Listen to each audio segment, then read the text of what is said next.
Magiging pin Samsung na naman tayo.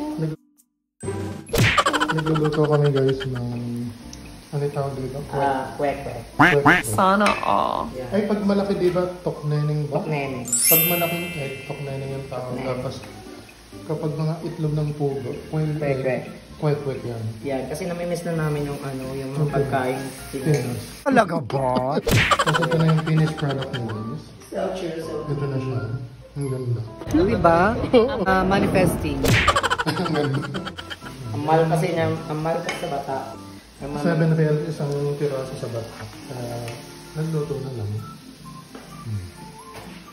So, ang init dito. Oh no! 42 degree ngayon. Dito sa Saudi Arabia. Wala, kasi sabi niyo ano daw. Worth to wait daw. Yung sauce. Tapos na.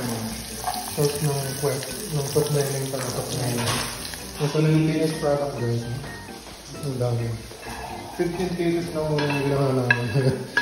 Pagod na lang. Tagataka. Baka mag-hello... Ano yan? Hello high blood ba?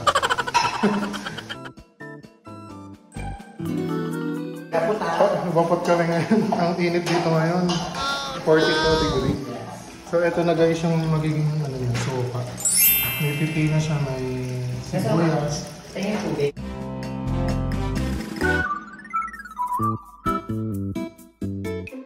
Yan yung pinaka-sauce niya guys. So true. So clean, so good. By so good. Nako na.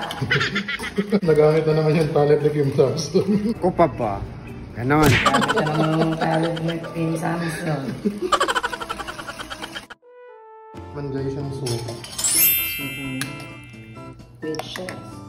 Meron yan ang mga... Guys, ito na ang finished product.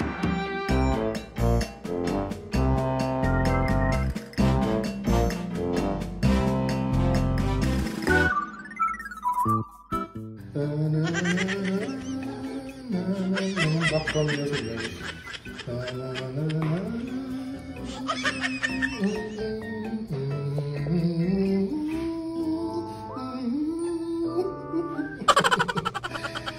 Ayan, by chef. Nakapagawa na tayo ng kwek. Cravings natin. Yung masatisfied yung cravings. Cravings satisfied. Kasi ang mahal.